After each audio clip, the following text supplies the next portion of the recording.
Hechos capítulo 17, versículo 13.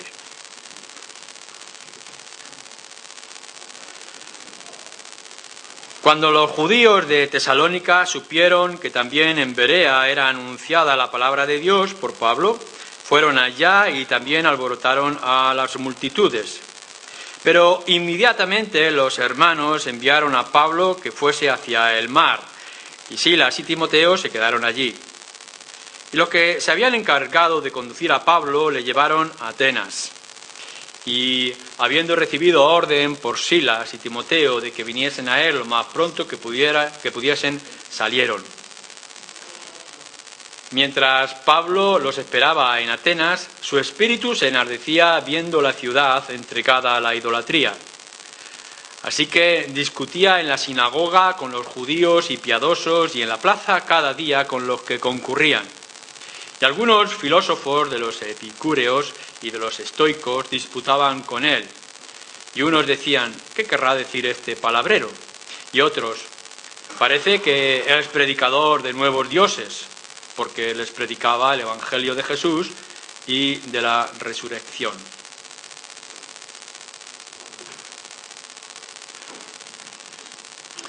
Hemos comenzado 2014. Seguramente es el tiempo de hacerse unos propósitos. Quizá la mayoría de vosotros está haciendo propósitos personales y particulares, como afrontar este año, qué quiero conseguir para mi propia vida, qué es lo que voy a cambiar, etcétera. Decisiones que tenemos que poner en práctica y a ver cómo lo podemos hacer. Pero yo quisiera en este primer domingo y nuestra primera reunión proponeros algo distinto. A la luz de este mismo pasaje que acabamos de leer, hacernos un propósito distinto. Para ello quiero que vayamos alrededor de la ciudad cuando termine nuestro culto a lo largo de estos primeros días, que veamos, observemos qué es lo que hay en la ciudad, cómo es nuestra ciudad, qué gente la habita, y que después te tomes un tiempo para ver qué sientes ante la realidad en la que te mueves y las personas que te rodean.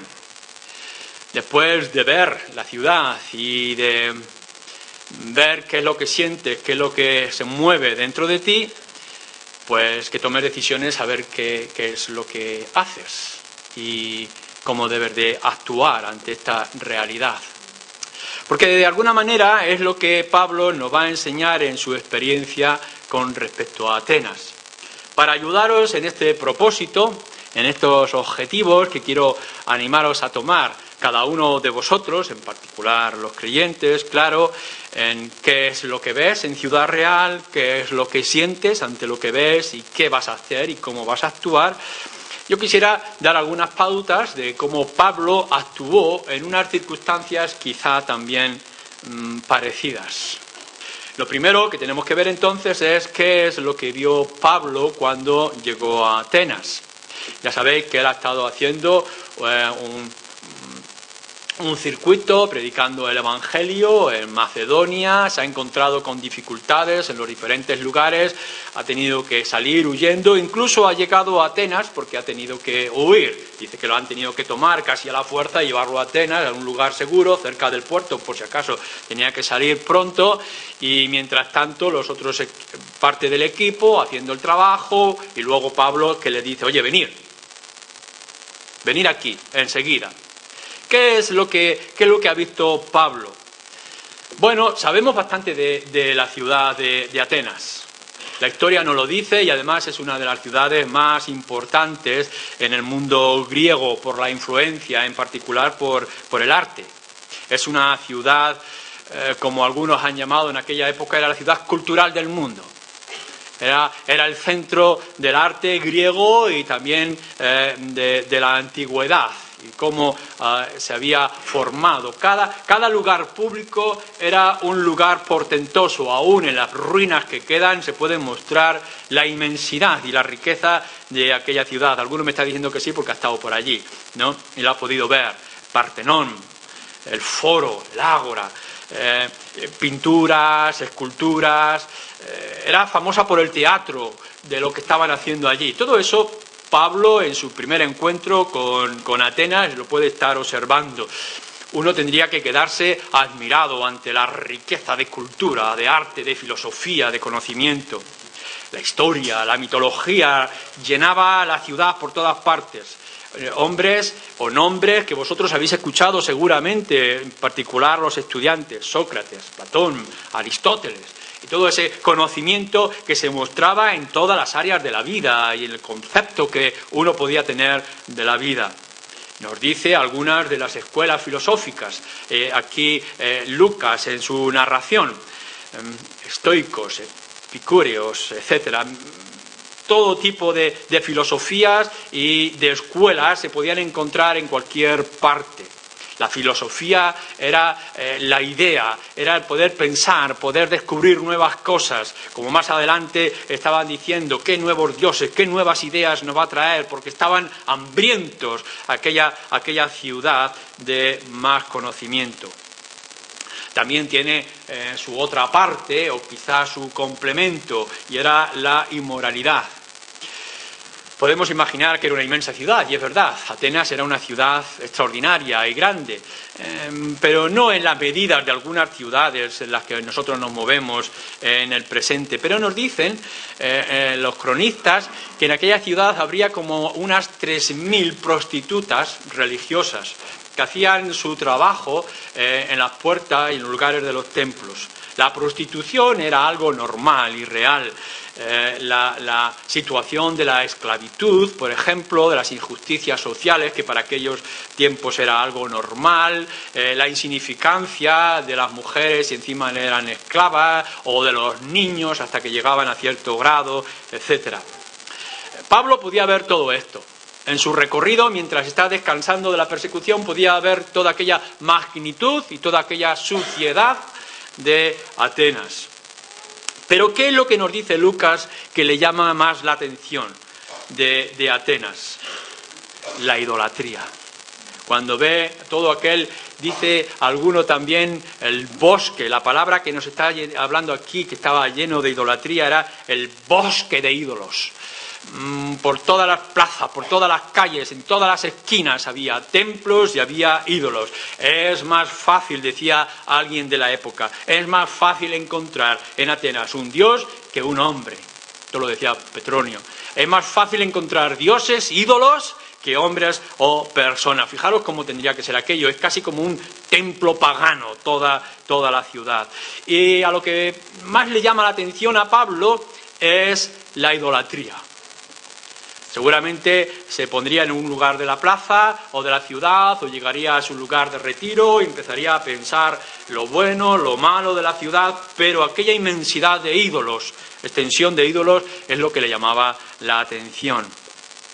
Ahora hacemos nosotros algo parecido. No porque hemos estado huyendo y hemos llegado a una ciudad nueva, sino porque es una ciudad que conocemos.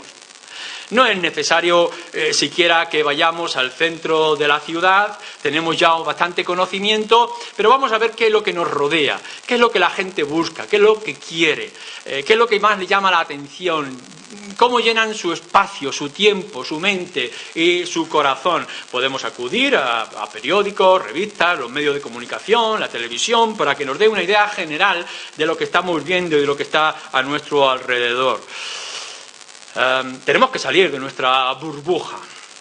Como creyentes nos hemos metido en nuestra comunidad cristiana, evangélica, con nuestras reuniones, nuestra familia, nuestra comodidad, pero tenemos que salir de ella y ver lo que hay a nuestro alrededor. Hay una inmensidad de injusticia social. A lo largo de estos últimos años, de estos 2 últimos años, hemos visto que está incrementándose la mendicidad. No solamente tendréis que salir por la noche y podréis ver a gente que está durmiendo en los cajeros, que los albergues ya no dan abasto y que solamente permiten estar un tiempo, los echan para que puedan entrar otros más y se tengan que estar moviendo. Antes había algunas regulaciones, ahora ya no hay ni siquiera esas regulaciones. Está incrementándose. gente que está perdiendo el hogar, personas que no estaban acostumbrados en ninguna manera y ahora tienen que mendigar, incluso con vergüenza, buscar de las cosas más básicas para su vida. Pero bueno, quizá también lo que nos pueda llamar la atención si salimos de esta burbuja nuestra, evangélica, es la inmoralidad. La inmoralidad también es algo que reina en medio de nuestra sociedad, incluso aquí en Ciudad Real, que es tan provinciana. La promiscuidad sexual es algo normal y regular. Ya no solamente es que en algún tiempo las prostitutas hacían su negocio con su cuerpo para vivir, sino que hoy es algo que es normal, que es entretenido, que es divertido, sencillamente poder beber un poquito para dar libertad a la lujuria y a los placeres sin ningún tipo de control. Lo podemos ver en los hogares, no nos tenemos que ya asustar de lo que algunos que hemos pasado de los 50 podíamos oír, de lo que podía ocurrir, porque ahora esto es algo normal, incluso en nuestro barrio. Y de pronto escuchamos del vecino, de la vecina que está haciendo, de los matrimonios que se rompen, de la crisis en medio del hogar, de los padres que abusan de los hijos o que maltratan a las esposas, etcétera. La homosexualidad es algo normal, incluso divertido y entretenido y deseable. Las mejores personas nos muestran los medios de comunicación, los que mejores se visten, los que mejores tratan, los más inteligentes son aquellos que comparten esa relación sexual.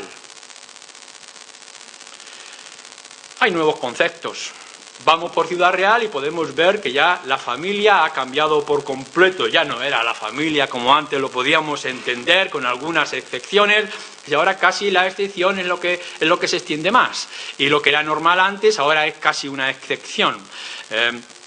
De matrimonios que se forman con diferentes padres, diferentes hijos y que los hogares se tienen que intercambiar. En estas fechas tenemos que estar con el padre de antes, con el padre de ahora y tenemos que compartir con hijos y hermanastros, etcétera. Todo esto está cambiando.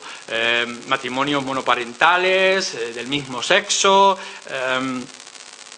Se está hablando del derecho de la mujer, y está muy bien, pero cuando el derecho de la mujer implica el aborto, y estamos escuchando de la multitud de niños que se están matando, sencillamente porque alguien en algún lugar, unos sabios, entre comillas, nos han dicho, nos quieren convencer que el niño simplemente es algo como un grano que le ha salido a la mujer y que tiene todo el derecho de quitar su quiste.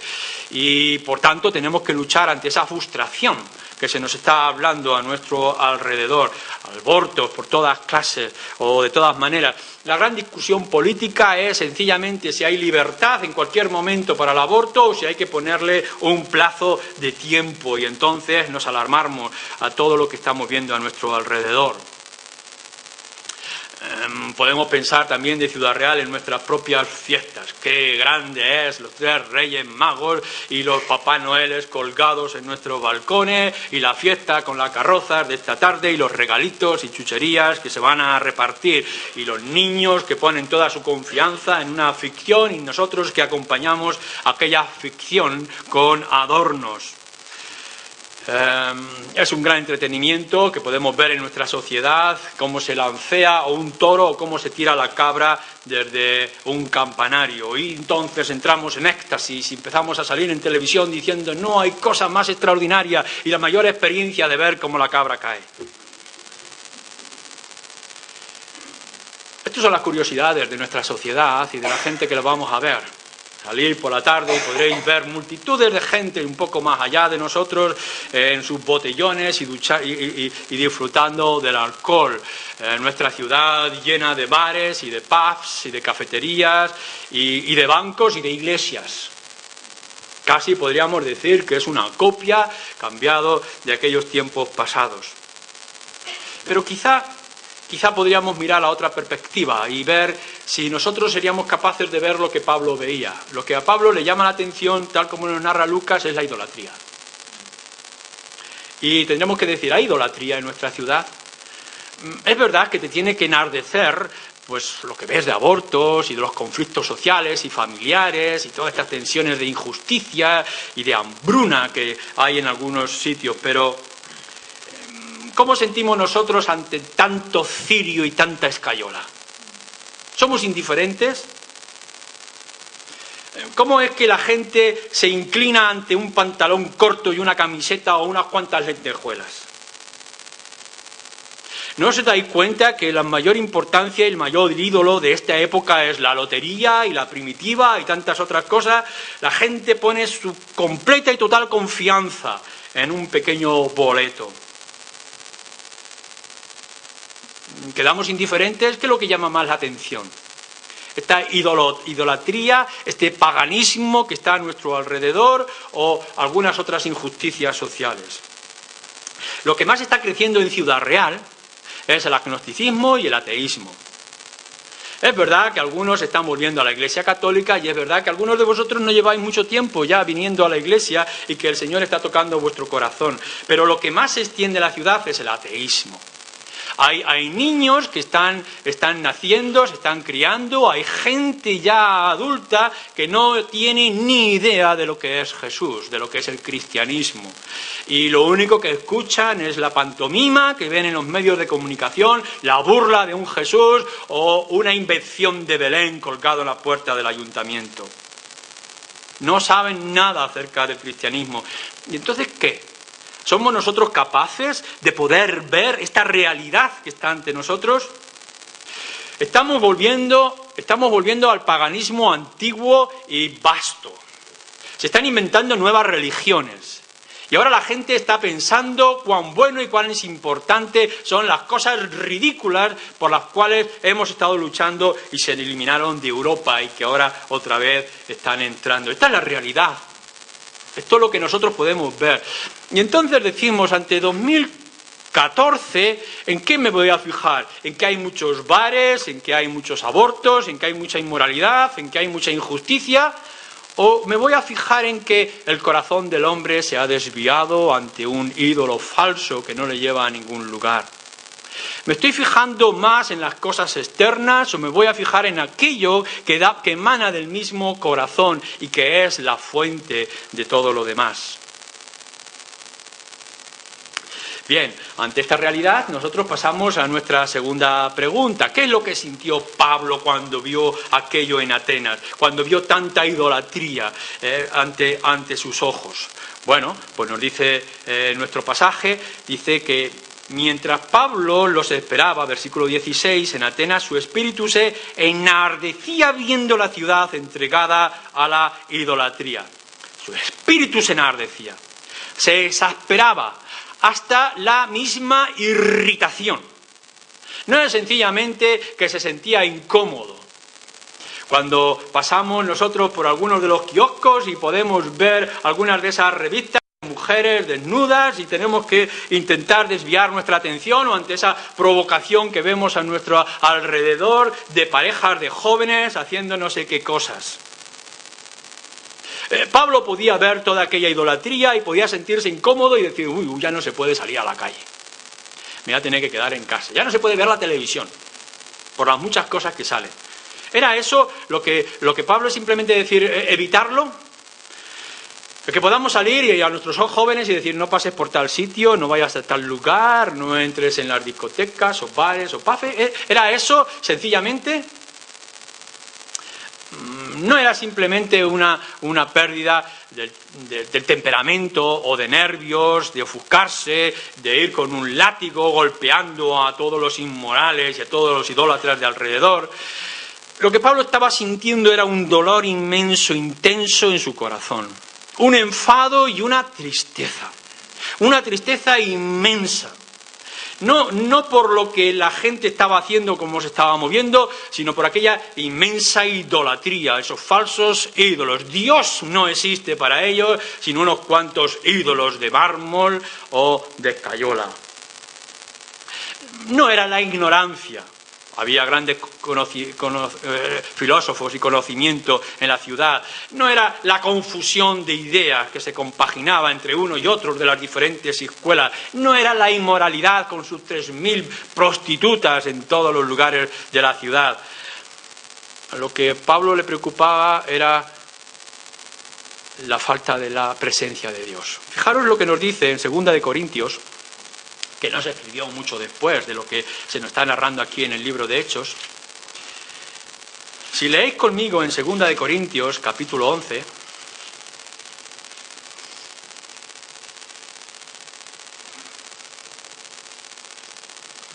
porque os celo con celo de Dios, pues os he desposado con un solo esposo, para presentaros como una virgen pura a Cristo.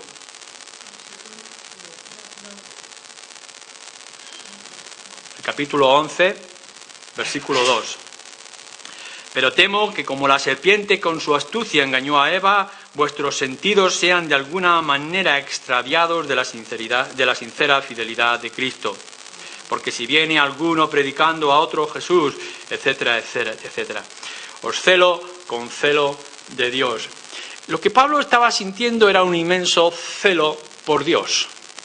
¿Cómo es posible que la gente se vuelque en ídolos cuando hay un mensaje de liberación y de esperanza? Es como Elías, ¿recordáis el profeta Elías? Cómo se enardecía también él cuando veía a Israel llena de paganismo y de los ídolos falsos, y que apenas podía encontrar él solo en medio de todos que eran verdaderos profetas de Yahvé. Podemos mirar en el libro de Isaías, en el profeta Isaías, en el capítulo 42. Cuando dice Dios, yo no voy a dar mi gloria y alabanza a otros, sino a mí. Y podía recordar Pablo, podían recordar también en toda la época Isaías, Dios merece toda la adoración y toda la alabanza. ¿Y dónde está? ¿Dónde están los verdaderos adoradores en Ciudad Real? Pablo no podía quedarse quieto, no podía quedarse indiferente. ¿Y vosotros? Porque ante esta segunda pregunta tenéis que mirar, ¿qué sentís vosotros cuando veis Ciudad Real y cuando veis la situación? Tenéis vuestros propios propósitos, vuestros trabajos, vuestras complicaciones, vuestros problemas. Y tendréis que ir a casa y a lo largo de este año intentar solucionarlo y traer armonía en vuestros hogares y limpiar vuestra mente y poner buenos objetivos y poner bien vuestras prioridades, pero ante la ciudad que os rodea, ante la educación que se está dando a los niños, ante el trato y la justicia social, ante las imposiciones de los gobiernos, ante los medios de comunicación y toda esa información que nos dan, ¿qué sentís? Seguramente que sentís un enorme enojo y también una tristeza por la inmoralidad, por la injusticia.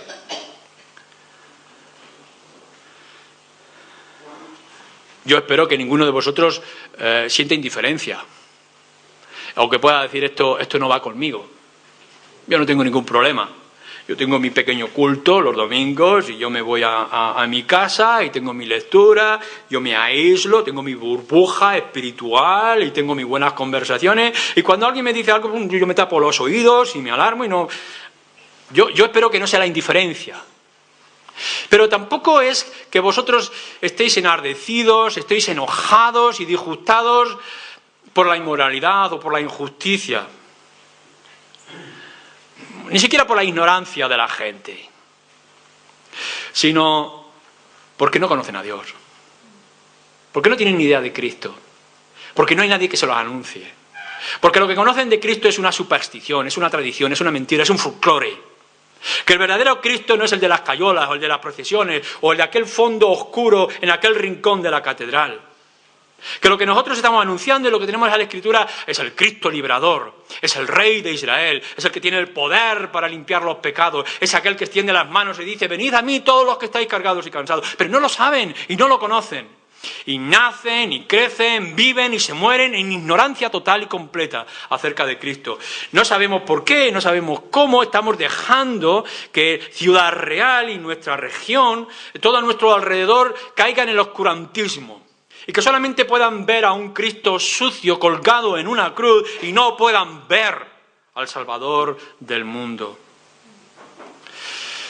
No nos podemos conformar, no podemos estar tranquilos, tiene que enardecerse, tiene que haber un arder de nuestro corazón, un celo por la causa de Dios, cuando vemos todo esto. Y no podemos decir simplemente la gente tome su elección y que decida, yo le presento y que cada uno pueda decidir. No podemos resistir, no podemos permitir este desprecio de Cristo. ¿Cómo puedo volver yo a casa tranquilo cuando he anunciado el Evangelio y lo han rechazado? ¿Cómo puedo quedarme tranquilo como cuando alguien está hambriento y le ofrezco la comida y él no tiene ni ojos, ni corazón, ni deseo de coger aquella comida para poder vivir? ¿Cómo alguien que está muriendo de sed puede rechazar el agua que se le está ofreciendo? Y que nosotros vayamos y que podamos ver esta ciudad que no conoce al liberador, al salvador, y se lo estamos presentando, y se lo estamos poniendo. Es verdad que pueden vivir con un poco de placer, con una copa en la mano y con un poco de placer sexual por algún rincón, alguna literatura que le entretengan, las nuevas novelas del Premio Planeta, o que puedan estar escuchando su programa favorito en la televisión, pero que se acuesten por la noche sin esperanza. Están confiando en una idolatría, en una falsedad, en algo que es vanidad. Y yo voy a decir que esto no va conmigo. Yo estoy bien, a mí no me afecta, tengo mi culto, tengo mi iglesia, tengo mis hermanos. ¿Cómo puedo ir yo a casa y que mi corazón no se irrite? Entonces viene la reacción de Pablo. Pablo ha visto Atenas, ve lo que hay, llama su atención la idolatría y se irrita, se enfada, se frustra. Y entonces actúa. Fijaros cómo nos lo dice Lucas. Mientras Pablo esperaba que vinieran Silas y Tito, en Atenas su espíritu se enardecía viendo la ciudad entregada a la idolatría. Así que, por tanto, entonces discutía en la sinagoga con los judíos y piadosos y en la plaza cada día con los que concurrían. Y algunos filósofos de los epicúreos y de los estoicos disputaban con él, y unos decían ¿qué querrá decir este palabrero? Y otros parece que es predicador de nuevos dioses. Pablo está en este dilema. Ante esta inmensidad de idolatría, ante este inmenso templo pagano, ante toda aquella multitud de ídolos, los cuales yo no puedo quedarme tranquilo, no puedo dormir, no puedo descansar, estoy irritado, estoy enojado. ¿Qué voy a hacer? Sale a la sinagoga y discute. Va a las plazas y disputa. Y se presenta a la gente y les anuncia. Y ve a los griegos y les predica. Fijaros bien los verbos que está hablando aquí: disputar o discutir, arrojar argumentos a la gente, el anunciador de nuevos dioses, dice, el que predica un nuevo nombre. Vamos a ver, Pablo, si tienes aquí en la ciudad 3.000 prostitutas y prostitutos, ¿por qué no hacemos una casa de protección y de recoger a esta gente para darles una nueva educación? Mira cómo están tratando a los niños que apenas tienen dignidad. Mira la esclavitud. ¿Por qué no hacemos una escuela que enseñe la dignidad del ser humano? ¿O por qué no hacemos una asociación pro limpieza moral de Atenas? Y que vayamos allí unos cuantos con la escoba a limpiar la basura que vierten los vómitos de aquella cultura. Vamos a hacer algo real, vamos a hacer arte cristiano. Y vamos a mostrar el verdadero arte, vamos a hacer un templo cristiano en el centro de la ciudad invirtiendo un montón de dinero. Pablo no hace esas cosas. No estoy diciendo que hubiera sido adecuado o posible. Lo que Pablo hace ante aquella situación, ante aquella vista, y su corazón enojado, es salir y proclamar el Evangelio. Lo que aquella gente en Atenas necesitaba es saber acerca de Jesús. Es verdad que tienen que cambiar los hábitos, pero la conversión cambia los hábitos. Es verdad que había que destruir todos aquellos ídolos. La conversión a Cristo va a destruir los ídolos. Y se va a las sinagogas, como tenía por costumbre, empezando por los mismos judíos, y se va a la plaza, al ágora, a discutir allí en el foro donde estaban todos los filósofos. Y busca a los judíos, y busca a los griegos, a la gente de la calle, en las plazas, en el mercado, y a los grandes filósofos para discutir con ellos. Donde estén, sea cual sea el lugar, a todos ellos, de todas las clases, proclamar el Evangelio, anunciar a Cristo. Y la gente empezaba a hablar de Pablo, ¿qué es este hombre? No estaban diciendo Pablo, aquí viene un moralista. Aquí viene alguien a enseñarnos costumbres nuevas. Aquí viene alguien ahora a decirnos que hay que vestir de manera distinta y que hay que ir a otros sitios nuevos. No, este hombre es un palabrero que nos está hablando de un nombre, Jesús. Y esto es lo que les alteraba también a aquella gente en Atenas. Ahora bien, entonces, ante esta realidad y esta reacción natural de Pablo, ¿cómo vas a reaccionar tú? Vamos a suponer que me has hecho caso y que a lo largo de estos primeros días del año te das una vuelta con una nueva actitud ante la ciudad y que empiezas a investigar qué es lo que te rodea, con qué gente tratas, qué es lo que más se ve a tu alrededor, en tu calle, en tu vecindario, con tus amigos, qué programas son los más vistos, qué actitud moral tiene la gente, en quién confían, dónde están puestos su esperanza, en un nuevo político, en una nueva lotería que va a salir y que van a dar un nuevo premio, o en algo que alguien ha prometido que va a hacer, un nuevo negocio, una nueva estrategia. Investiga, no te quedes indiferente, no dejes que tu corazón se quede frío y que simplemente tú vayas a tus asuntos. No, deja que tu corazón se llene de pasión, que tenga anhelos, que tenga deseos, que salga a la calle y grite, aunque nadie lo oiga, pero que tú lo oigas, clama al Señor. ¿Pero qué vas a hacer? ¿Cómo vas a reaccionar? Por supuesto que yo espero que no vayas a actuar con la indiferencia, con la pasividad. Un cristiano no puede ver a alguien caído en el suelo lleno de sangre y pasar indiferente. Y nos acercaremos al herido y daremos de comida al hambriento y le daremos vestido al que está desnudo. No hay ninguna excusa para la vida monacal evangélica. Si alguno está pensando que, bueno, nosotros sencillamente montaremos un nuevo monasterio, un nuevo lugar de retiro espiritual y que, bueno, los jueves, la reunión de mujeres y unas cuantas actividades, nos vamos a aislar, si de vez en cuando quiere pasar alguien por la puerta le vamos a recibir, pero no nos vamos a complicar mucho más la vida. Yo creo que ninguno va a reaccionar así, que no vamos a actuar con la indiferencia. También os animo quizá a que busquéis en vuestros ámbitos, de vuestros círculos, el trabajo, la universidad, los amigos, para luchar con toda esta injusticia social. Algo tenemos que hacer. Tenemos que colaborar con las mismas asociaciones que tenemos para paliar el hambre de la gente. Que podamos comunicarnos las nuevas ofertas de trabajo para que los que están sin trabajo entre nosotros puedan alcanzarlo. Sería bueno que hubiera buenas escuelas que enseñaran bien y desde las bases cristianas o los principios cristianos. Luchar contra la pornografía estaría muy bueno. Y que podríamos buscar algunos métodos, algunos medios para que toda esa inmoralidad que nos meten por todas partes se pudiera frenar. Que no se llenaran páginas de citas en los periódicos. Sería bueno luchar contra el aborto. Y que pudiéramos hacer todo lo que fuera posible para poder librar a algunas de esas víctimas silenciosas, inocentes.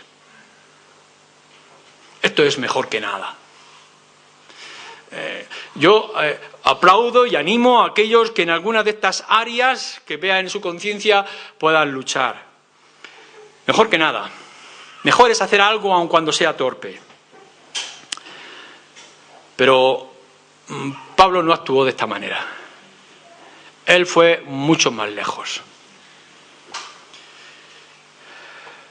Tienes que salir a la calle y proclamarle a esta pobre gente de Ciudad Real que te rodea el Evangelio.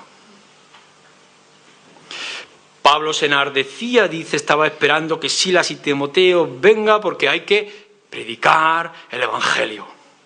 Lo que esta gente necesita es conocer el nombre de Jesús. Lo que va a cambiar sus vidas y va a cambiar su hábito y va a cambiar su cultura y va a cambiar su arte es Cristo en el corazón. Predica el Evangelio y predica a Cristo en Ciudad Real. Con tu vida en primer lugar. Que tu vida sea una alternativa a la sociedad. Que puedan ver que es posible un cambio y una diferencia. Y predica con tu boca. Sal y anuncia sin vergüenza, con poder, con autoridad, con carácter, que Cristo vive y que Cristo es el liberador, que Cristo es la esperanza, que ellos están equivocados, que donde está la luz, donde está el horizonte, donde hay que caminar, hacia donde hay que ir, es hacia Cristo. Está bien que la gente se limpie de sus pecados y de su inmundicia. Está bien que les ayudemos a caminar y que los levantemos del suelo y que los vistamos. Pero si no tienen a Cristo, serán igualmente condenados.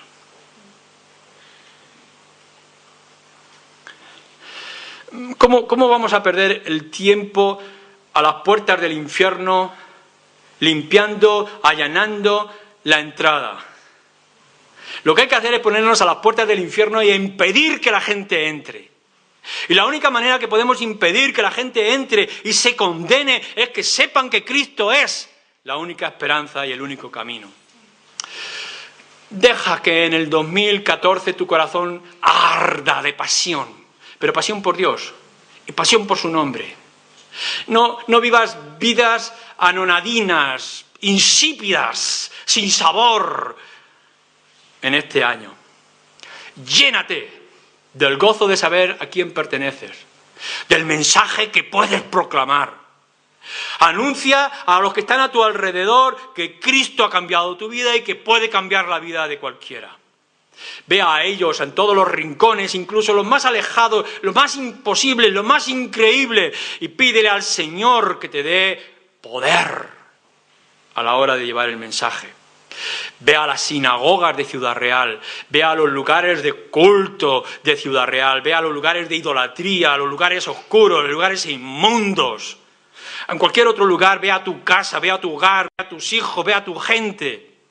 Levanta tu voz para que sepan que Cristo puede cambiar sus vidas y que si cambia sus vidas puede cambiar la de la sociedad. ¿No pensáis que este es un buen objetivo? Pablo, tienes muchas cosas que hacer en Atenas. Hay un montón de actividades, muchas áreas donde trabajar. Pero Pablo, ante ese ardor de corazón, lo que quiere es proclamar, anunciar, discutir, presentar, soltar inmensidad de argumentos a la sociedad, a la cultura, al arte, a los inteligentes y a los ignorantes, a los jóvenes y a los mayores, a los que tienen la vida por vivir y los que están cansados de la vida. Y a todos y cada uno de ellos, Pablo lo que quiere es darles a conocer al Señor Jesucristo. Nuestra gente, todos y cada uno de los que os rodean, todos y cada uno de los que os rodean necesitan saber acerca de Cristo. Y tú lo tienes. Y si tu corazón no arde, y si no sales, y si no lo comunicas, vamos a perder la mejor pasión, el mejor trabajo y la mejor tarea que el Señor nos puede dar en este año que comienza. Amén.